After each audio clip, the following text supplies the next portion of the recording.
ನಮಸ್ಕಾರ ಗೆಳೆಯರೆ, ನೀವು ನಂಬ್ತಿರೋ ಇಲ್ವೋ, ಭಾರತದಲ್ಲಿ ಬರೋಬ್ಬರಿ 6 ಕೋಟಿಗೂ ಹೆಚ್ಚು ಜನರ ಹೆಸರುಗಳು ವೋಟರ್ ಲಿಸ್ಟ್ ನಿಂದ ಡಿಲೀಟ್ ಆಗಿವೆ. ಹೌದು, ನೀವು ಕೇಳ್ತಿರೋದು ನಿಜ. ಚುನಾವಣಾ ಆಯೋಗ ನಡೆಸಿದ ಒಂದು ಬೃಹತ್ ಆಪರೇಷನ್ ಈಗ ದೇಶದಾದ್ಯಂತ ಸಂಚಲನ ಮೂಡಿಸುತ್ತಿದೆ. 9 ರಾಜ್ಯಗಳಲ್ಲಿ ಈಗಾಗಲೇ ಈ ಪ್ರಕ್ರಿಯೆ ಮುಗಿದಿದ್ದು, ಈಗ ಚುನಾವಣಾ ಆಯೋಗದ ಮುಂದಿನ ಟಾರ್ಗೆಟ್ ನಮ್ಮ ಕರ್ನಾಟಕ. ನಿಮ್ಮ ಹೆಸರು ಸೇಫ್ ಇದೆಯಾ ಅಥವಾ ನಿಮ್ಮ ಹೆಸರನ್ನ ಲಿಸ್ಟ್ ನಿಂದ ಕಿತ್ತು ಹಾಕಲಾಗಿದೆಯೇ? ಈ 6 ಕೋಟಿ ಜನರ ಹೆಸರು ಯಾಕೆ ಡಿಲೀಟ್ ಆಯ್ತು? ಈ ಸ್ಪೆಷಲ್ ಇಂಟೆನ್ಸಿವ್ ರಿವಿಷನ್ ಅಂದ್ರೆ ಏನು? ಇದರಿಂದ ನಿಮಗೆ ಲಾಭ ಇದೆಯಾ ಅಥವಾ ನಷ್ಟ ಇದೆಯಾ? ಎಲ್ಲವನ್ನ ಇವತ್ತಿನ ವಿಡಿಯೋದಲ್ಲಿ ಡೀಟೇಲ್ ಆಗಿ ಹೇಳ್ತೀನಿ. ವಿಡಿಯೋನ ಪೂರ್ತಿಯಾಗಿ ನೋಡಿ. ಇಲ್ಲದಿದ್ರೆ ಮುಂದಿನ ಚುನಾವಣೆಯಲ್ಲಿ ನೀವು ವೋಟ್ ಹಾಕಲು ಸಾಧ್ಯವಾಗದೇ ಇರಬಹುದು. ಈ ಮಾಹಿತಿಗೆ ತಪ್ಪದೆ ಒಂದು ಲೈಕ್ ಕೊಟ್ಟು ನಿಮ್ಮ ಜಿಲ್ಲೆ ಯಾವುದು ಅಂತ ಕಮೆಂಟ್ ಮಾಡಿ. ಗೆಳೆಯರೆ, ಭಾರತೀಯ ಚುನಾವಣಾ ಆಯೋಗ ಇತ್ತೀಚೆಗೆ SIR ಅಂದ್ರೆ ಸ್ಪೆಷಲ್ ಇಂಟೆನ್ಸಿವ್ ರಿವಿಷನ್ ಎಂಬ ಪ್ರಕ್ರಿಯೆಯನ್ನ ಹಮ್ಮಿಕೊಂಡಿತ್ತು.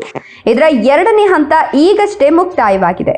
ಇದರ ರಿಸಲ್ಟ್ ಕೇಳಿದ್ರೆ ನೀವು ಶಾಕ್ ಆಗ್ತೀರಾ. ಕೇವಲ 9 ರಾಜ್ಯ ಮತ್ತು 3 ಕೇಂದ್ರಾಡಳಿತ ಪ್ರದೇಶಗಳಲ್ಲಿ ನಡೆಸಿದ ಈ ತಪಾಸಣೆಯಲ್ಲಿ ಬರೋಬ್ಬರಿ 6 ಕೋಟಿ 8 ಲಕ್ಷಕ್ಕೂ ಹೆಚ್ಚು ನಕಲಿ ಮತ್ತು ಮೃತಪಟ್ಟ ಮತದಾರರ ಹೆಸರುಗಳನ್ನ ಪಟ್ಟಿಯಿಂದ ತೆಗೆದುಹಾಕಲಾಗಿದೆ. ವಿಶೇಷ ಅಂದ್ರೆ ಉತ್ತರ ಪ್ರದೇಶ ಒಂದರಲ್ಲೇ 13% ಮತದಾರರು ಲಿಸ್ಟ್ ನಿಂದ ಹೊರಬಿದ್ದಿದ್ದಾರೆ. ಅಂದ್ರೆ ಸುಮಾರು 2 ಕೋಟಿಗೂ ಹೆಚ್ಚು ಹೆಸರುಗಳು ಅಲ್ಲಿ ಡಿಲೀಟ್ ಆಗಿವೆ. ಇನ್ನು ಪಶ್ಚಿಮ ಬಂಗಾಳದಲ್ಲಿ 91 ಲಕ್ಷ ಹೆಸರುಗಳು ಮಾಯವಾಗಿವೆ.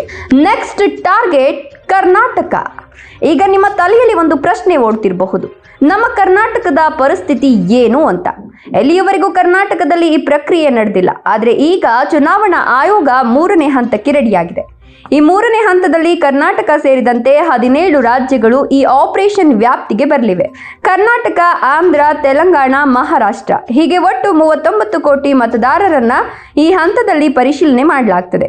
ಮೇ 4ರ ಫಲಿತಾಂಶದ ನಂತರ ಈ ಪ್ರಕ್ರಿಯೆ ಚುರುಕುಗೊಳ್ಳುವ ಸಾಧ್ಯತೆ ಇದೆ. ಅಂದ್ರೆ ನಿಮ್ಮ ಮನೆ ಬಾಗಿಲಿಗೂ ಅಧಿಕಾರಿಗಳು ಬರುವ ಕಾಲ ಹತ್ತಿರದಲ್ಲಿದೆ.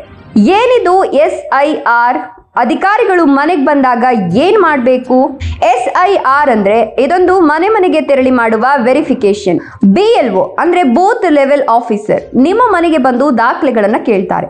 ಇದರ ಮುಖ್ಯ ಉದ್ದೇಶ 4 ಕೆಲಸಗಳನ್ನ ಮಾಡೋದು. ಅದರಲ್ಲಿ ಮೊದಲನೆಯದ್ದು ಹೊಸ ಮತದಾರರ ಸೇರ್ಪಡೆ, ಅಂದ್ರೆ 18 ವರ್ಷ ತುಂಬಿದ ಯುವಕ ಯುವತಿಯರನ್ನ ಲಿಸ್ಟ್ಗೆ ಸೇರಿಸೋದು. 2ನೇಯದ್ದು ಡಿಲೀಷನ್, ಅಂದ್ರೆ ಯಾರಾದ್ರೂ ಸತ್ತಿದ್ರೆ ಅಥವಾ ಮನೆ ಖಾಲಿ ಮಾಡಿ ಬೇರೆ ಕಡೆ ಹೋಗಿದ್ರೆ ಅವರ ಹೆಸರನ್ನ ತೆಗೆಯೋದು. 3ನೇಯದ್ದು ತಿದ್ದುಪಡಿ, ಅಂದ್ರೆ ಹೆಸರು, ಅಡ್ರೆಸ್ ಅಥವಾ ವಯಸ್ಸಿನಲ್ಲಿ ಏನಾದ್ರೂ ತಪ್ಪುಗಳಿದ್ರೆ ಅದನ್ನ ಸರಿಪಡಿಸೋದು.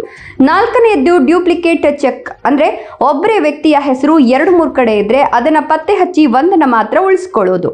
ಇನ್ನು ಅಧಿಕಾರಿಗಳು ಬಂದಾಗ ನೀವು ಗಲಿಬಿಲಿ ಆಗಬೇಡಿ. ನಿಮ್ಮ ಹೆಸರು ಲಿಸ್ಟ್ ನಲ್ಲಿ ಉಳಿಬೇಕು ಅಂದ್ರೆ ಈ ಕೆಳಗಿನ ಯಾವುದಾದ್ರೂ ಒಂದು ದಾಖಲೆಯನ್ನ ರೆಡಿ ಇಟ್ಕೊಳ್ಳಿ. ಆಧಾರ್ ಕಾರ್ಡ್ ಅಥವಾ ಪಾನ್ ಕಾರ್ಡ್ ಅಥವಾ ರೇಷನ್ ಕಾರ್ಡ್ ಅಥವಾ 10ನೇ ತರಗತಿಯ ಮಾರ್ಕ್ಸ್ ಕಾರ್ಡ್ ಅಥವಾ ಪಾಸ್ಪೋರ್ಟ್ ಅಥವಾ ಡ್ರೈವಿಂಗ್ ಲೈಸೆನ್ಸ್ ಅಥವಾ ಜನನ ಪ್ರಮಾಣ ಪತ್ರ. ಇದರಲ್ಲಿ ಒಂದನ್ನ ತೋರಿಸಿದ್ರೂ ನಿಮ್ಮ ಮತದಾನದ ಹಕ್ಕು ಭದ್ರವಾಗ್ತದೆ. ಗೆಳೆಯರೇ, ಪ್ರಜಾಪ್ರಭುತ್ವದಲ್ಲಿ ಮತದಾನವೇ ನಮ್ಮ ಅತಿ ದೊಡ್ಡ ಅಸ್ತ್ರ. ಸತ್ತವರ ಹೆಸರಿನಲ್ಲಿ ಅಥವಾ ಊರಲ್ಲಿ ಇಲ್ಲದವರ ಹೆಸರಿನಲ್ಲಿ ಕಳ್ಳ ಓಟು ಬೀಳಬಾರದು ಅನ್ನೋದು ಸರ್ಕಾರದ ಉದ್ದೇಶ. ಆದರೆ ನಿಮ್ಮ ಹೆಸರೇ ಆಕಸ್ಮಿಕವಾಗಿ ಡಿಲೀಟ್ ಆಗದಂತೆ ನೋಡ್ಕೊಳ್ಳೋದು ನಿಮ್ಮ ಜವಾಬ್ದಾರಿ. ಮುಂದಿನ ದಿನಗಳಲ್ಲಿ ನಿಮ್ಮ ಮನೆಗೆ ಅಧಿಕಾರಿಗಳು ಬಂದಾಗ ಸರಿಯಾದ ಮಾಹಿತಿ ನೀಡಿ ಸಹಕರಿಸಿ. ಈ ವಿಡಿಯೋ ನಿಮಗೆ ಇಷ್ಟವಾದರೆ ಲೈಕ್ ಮಾಡಿ ಮತ್ತು ನಿಮ್ಮ ಫ್ರೆಂಡ್ಸ್ ಹಾಗೂ ಫ್ಯಾಮಿಲಿ ಗ್ರೂಪ್ಗಳಿಗೆ ಶೇರ್ ಮಾಡಿ. ಯಾಕಂದ್ರೆ ಇದು ಪ್ರತಿಯೊಬ್ಬರಿಗೂ ತಿಳಿಬೇಕಾದ ಇನ್ಫಾರ್ಮೇಶನ್. ಮತ್ತೊಂದು ಇಂಟ್ರೆಸ್ಟಿಂಗ್ ವಿಷಯದೊಂದಿಗೆ ಸಿಗೋಣ. ಧನ್ಯವಾದಗಳು.